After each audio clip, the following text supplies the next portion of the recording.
घर के दरवाजे पर लगातार 3-4 घंटियां बजते ही अनु दौड़कर रसोई घर से दरवाजा खोलने पहुंची।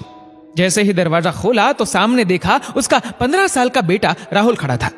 अनु ने दरवाजा खोलते हुए राहुल से पूछा, अरे ऐसा क्या हो गया, इतनी घंटियां क्यों बजा रहा था?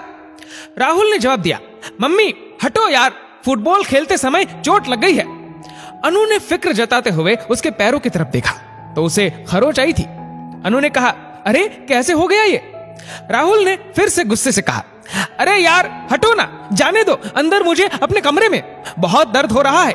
अनु ने कहा, तू तो बहुत बहादुर लड़का है, छोटी सी खरोच ही लग रही है, शाम तक ठीक हो जाएगी, मैं अभी क्रीम लगा देती हूँ।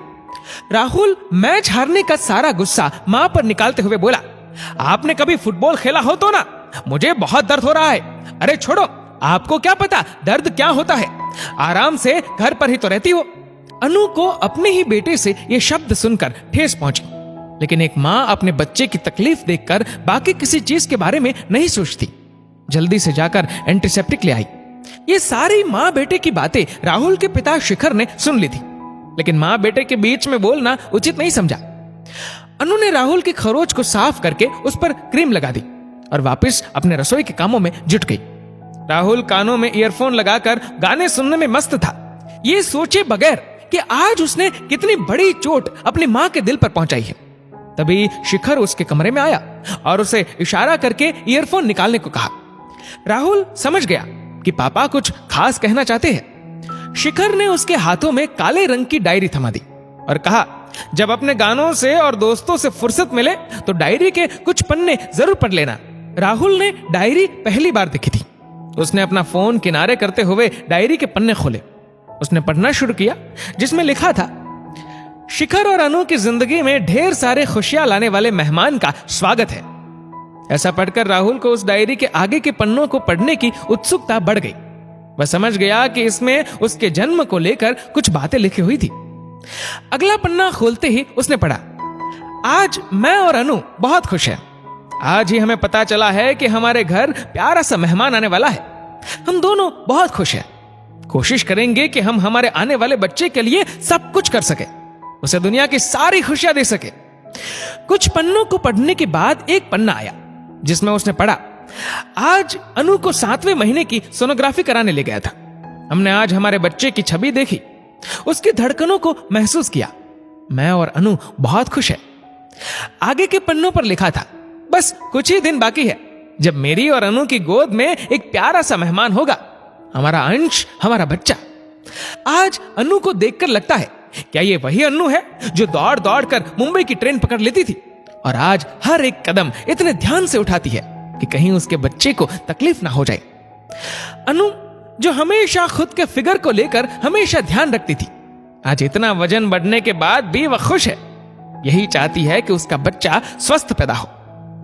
अनु जिसे जासूसी, डरावनी, थ्रिलर वाली पिक्चरें पसंद थी, आज वह ऐसी पुस्तकें पढ़ती है जिससे उसके बच्चे की परवरिश में सहायता मिल सके। मैं तो शायद उस दिन पिता बनूंगा जिस दिन मेरा बच्चा मेरे हाथों में होगा, लेकिन मेरी अनु तो तभी मां बन गई जब उसे पता चला कि हमारा अंश उसके भीतर है।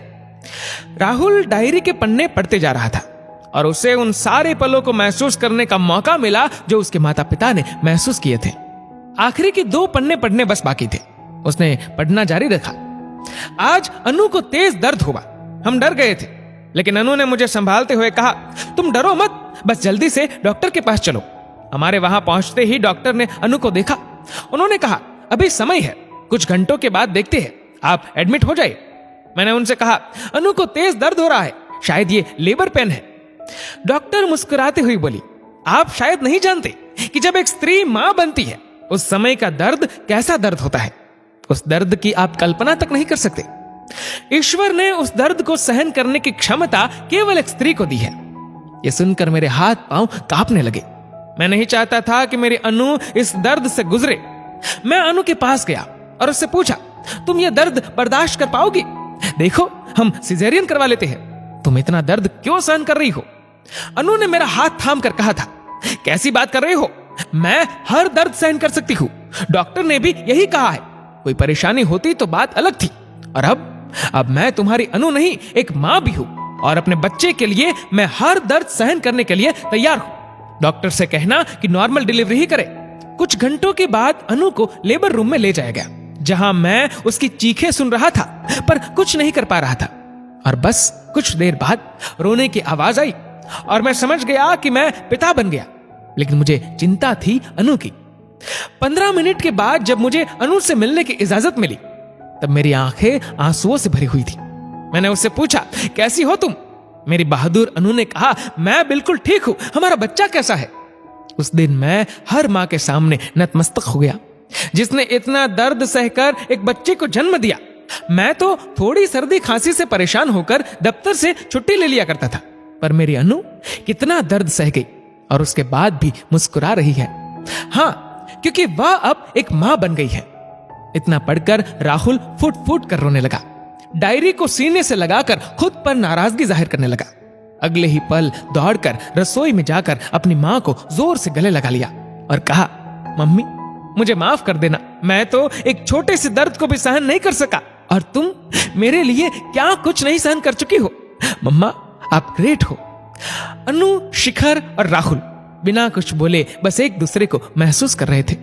शिखर को तसल्ली हो गई कि उसका बेटा अपनी मां को जीवन में कभी भी ऐसा कुछ नहीं बोलेगा जिससे उसकी मां के दिल को चोट पहुंचे। दोस्तों, ये कहानी लिखी है पायल धाबलिया ने। आपकी इस वीडियो के बारे में क्या राय है नीचे कमेंट करके जरूर बताएगा। और वीडियो अच्छा लगा हो तो इस वीडियो को लाइक करेगा, शेयर करेगा ज्यादा से ज्यादा लोगों तक। और ऐसी और भी इंस्पिरेशनल वीडियोस के लिए सब्सक्राइब करें हमारे यूट्यूब चैनल को और फेसबुक पर फॉलो करें हमारे पेज को। धन्यवाद।